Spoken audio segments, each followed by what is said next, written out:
What if Ruby was transported to My Hero, Part 2, as Ruby wakes up, in an investigation room, as her hands are cuffed to the table, as she sits in a chair, there's a table and another chair, a one-way mirror, and a door. Crescent Rose is not on her back. She immediately starts to look around for Crescent Rose. As the detective walks in, as Aizawa, Nezu, and Midnight are watching through the one-way mirror. So why did you call me here, Aizawa? Take a look, as basically Nezu gets on Aizawa's shoulder and looks at Ruby. A teenager, what is she doing here? She used her quark and stopped some crime. I caught her on top of a building thanks to the help of Midnight. No problem, Aizawa. What was odd is I tried to erase her quark. She didn't use it at all. She used that weapon. As she's referring to Crescent Rose, which is in its sniper form, on the table, right behind them. As the investigator starts to talk to Ruby. Alright, let's start this off simple. As Ruby asks, why am I tied up? Well, you broke a law, or 3 of them actually, 2, 3. What laws did I break? Well, you used your quark, you fought crime and property damage.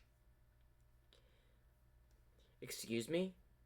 I was simply stopping people that were doing evil or bad things. Yes, as much as we appreciate you helping out, it is still illegal. And again, what is it with people talking about quarks? Do you not know what a quark is? No. As this is the detective with the lie detecting quark. I can just never pronounce his name correctly. As it says true. Alright, let's just start off with your name.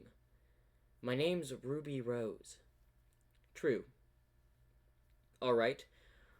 Why did you attack those villains? I was simply just stopping them from doing harm. True. What's your quark? Again, I don't know what a quark is. I don't have one. True. As the detective gets up for a moment, if you'll excuse me, I'll be right back. As the detective walks out, as Aizawa hears this, ask her where she came from. Why do that? 1, when I talked to her, she said she woke up on a building. She talked about hunters and Atlas. That was about the only thing she told or information I got out of her before Midnight knocked her out. Alright, why don't you come in there with me and we'll discuss. As Nezu and, Aizawa and the detective go in. Nezu sits there and watches with Midnight. As Ruby notices Eraserhead. Oh, you're the guy that was fighting me on the rooftop. Yes. First of all, I would like to know, where are you from? Aizawa asks. I'm from, I don't know where Ruby actually lives, unfortunately, in Remnant. So I'm just going to say she came from Atlas. I came from Atlas. Where's that? Atlas? In Remnant? As both of them look confused. This is Japan. As Ruby looks confused. Japan? Never heard of it before. What were the last things you remember? Aizawa asks. I was fighting with Cinder, and me and my team fell into the void. Next thing you know, I woke up on an air conditioning unit. True. She's telling the truth. Again, what is it with y'all and these quarks? As Aizawa explains, everyone here has a quark. Apparently, you're not from here. That's obvious. I don't even know any of you. I can understand if it's like Faunus's. As then this catches the detective and Aizawa's attention. Faunuses? Yes, people that have animal features. They're called faunuses. As the detective notes this down, can you tell me anything else? We have semblances. Go on. It's basically a power each individual has.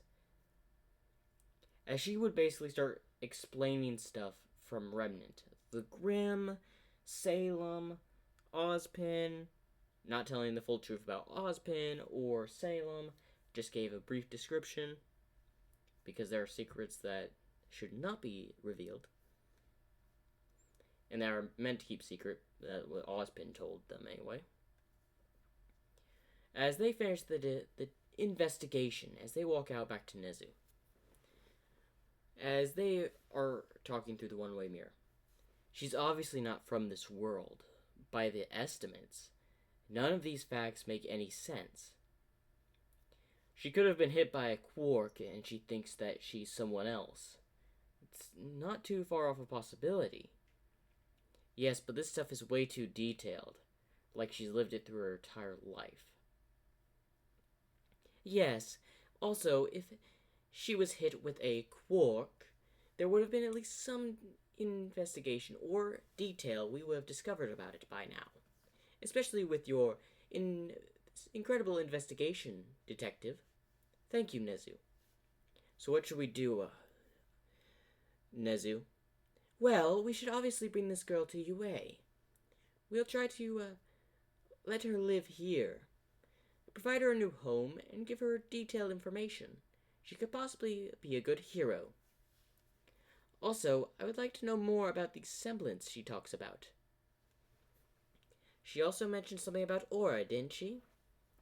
Yes, she did, but she just briefly stated that. Also, what are these creatures that she mentioned?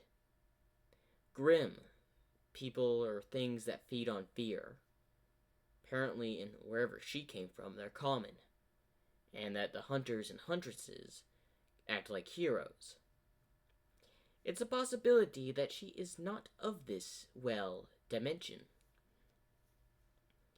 We can't be certain, the detective says. After all, there are quarks that can cause amnesia, people to see other things. I've seen it before in my line of work. Only a handful of times, though. But we cannot deduct that as a possibility. This could also be a side effect of her quark. For all we know, she could just be hallucinating. She could have all just been a dream that she's trapped in. After all, you don't remember about that villain that we heard about all several years back? That change and alter the minds of the people's dreams, making them reality, forgetting who they were, and replacing it with a different life. Style, pretty much. You don't remember that villain? He's locked up in prison.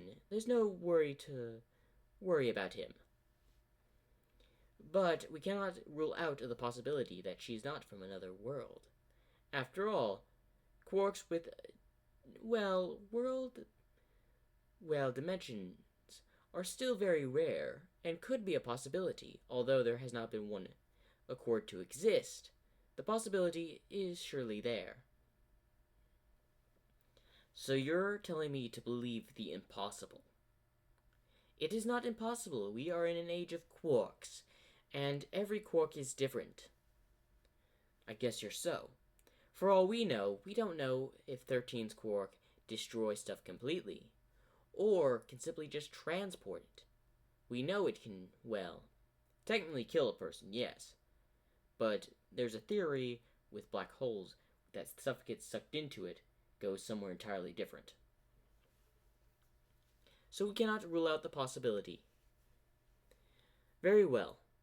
And also, she kept asking me and Aizawa while we were in there, where's Crescent Rose? As she had been asking us for 5 minutes, and when we started asking what is Crescent Rose, we finally got an answer. Let me guess, it's her weapon. As both Aizawa and the detective's jaws just dropped, how did you figure that out? Ah, simple. It has on the weapon. As he points at the name on the weapon. As Both of them just slap themselves in the face. Yes, you probably should have investigated the weapon before talking to her. My apologies. Anyway, go let her out. Why don't you talk to her first, to give her the rundown of the information? Very well. As the door would open and Nezu walks in alone, as he crawls onto the chair. Who are you? Hello, Miss Rose. As his head is just... He's standing in the chair and his head is just above the table. My name is Nezu. I run a school for students and future heroes. I understand you're not from, well, our world. As Ruby tilts her head. You see, there is a theory that you came from another world.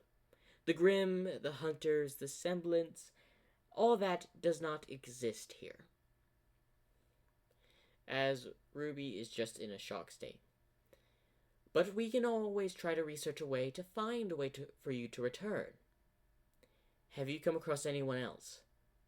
As Nezu basically tilts his head. Anyone else? Yes, people that came from the same place. Yang, Blake, Weiss. Unfortunately, you're the first person we've encountered.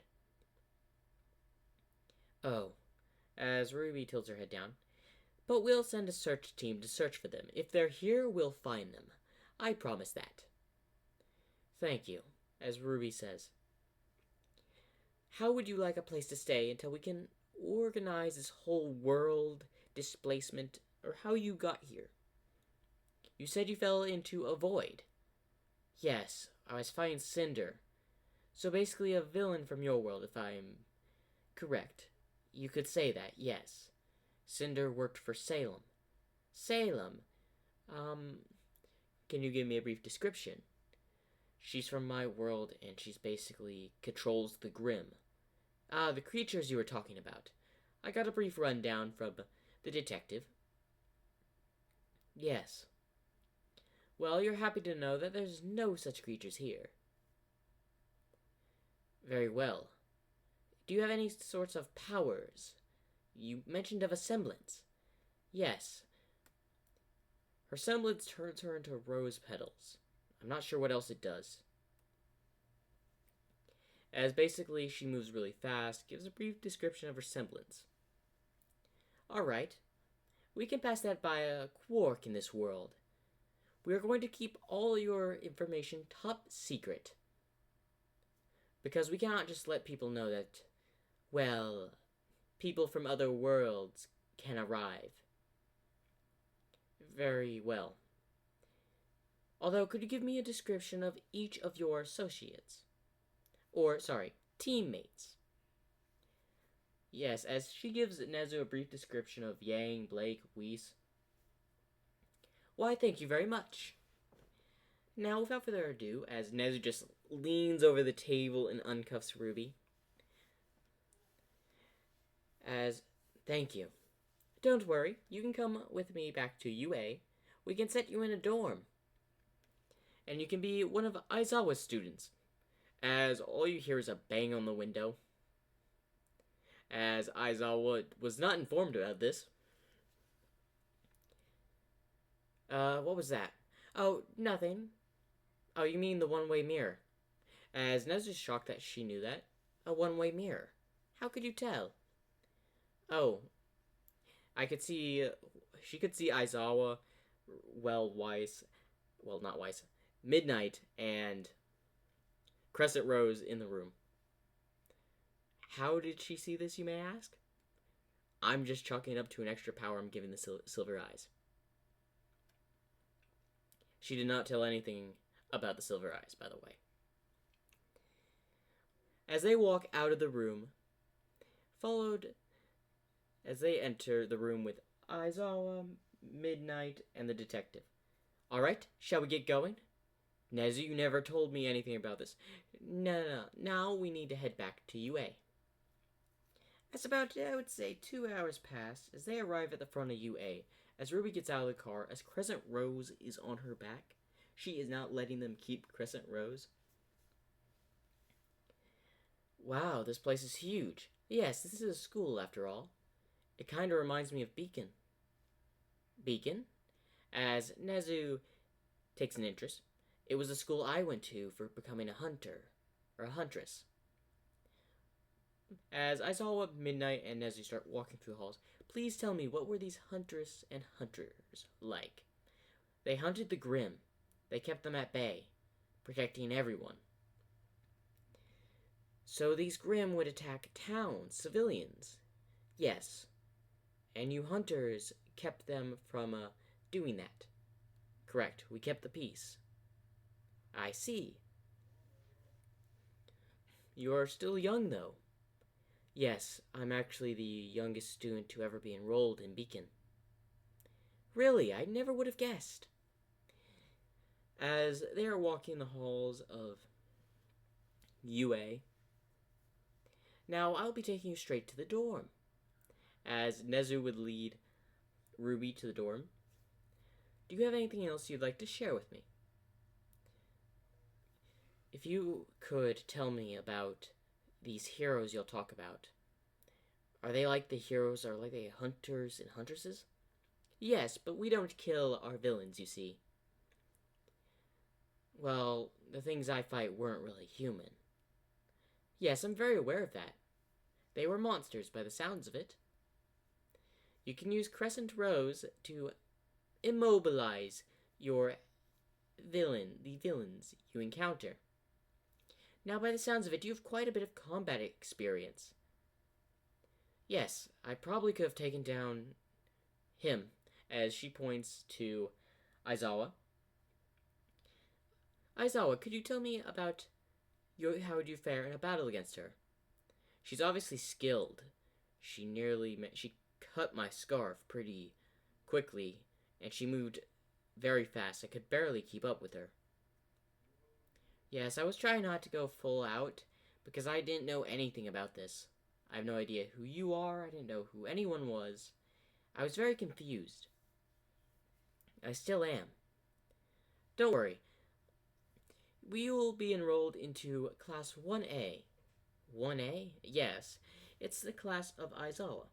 Now, unfortunately, you'd be attending about a month late, so after the events of the USJ.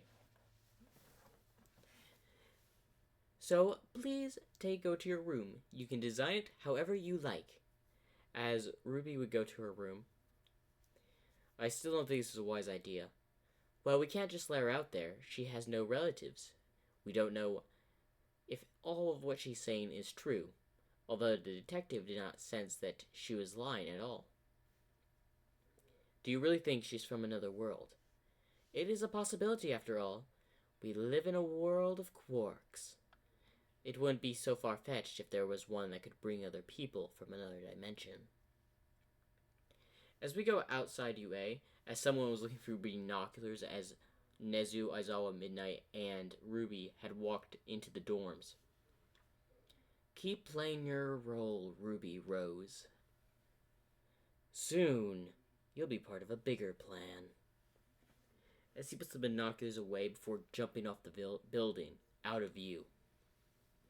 And that's the end of part 2 of What If Ruby Was Transported to My Hero. Make sure to like and subscribe. Now, on to part 3.